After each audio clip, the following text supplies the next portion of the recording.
Shanghai ताउन तंजीम का 25वां सरबराही इजलास एयरपोर्ट आमद पर वज़ीर आज़म शहबाज शरीफ का शानदार इस्तकबाल किया गया। वज़ीर आज़म शंघाई ताउन तंजीम इजलास में शिरकत के साथ चीनी सदर शी जिनपिंग, चीनी वज़ीर आज़म और दीगर आलमी रहनुमाओं से मुलाकातें करेंगे।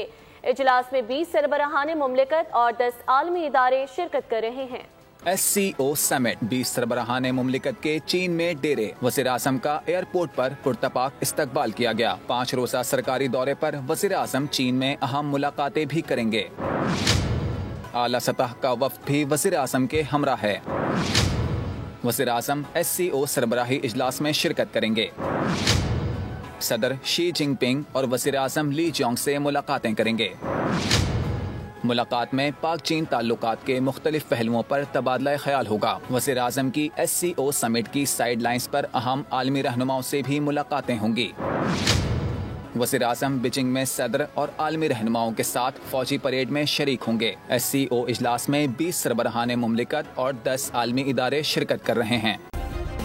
सब्सक्राइब करें और बेल दबाएं ताकि कोई खबर रह न जाए।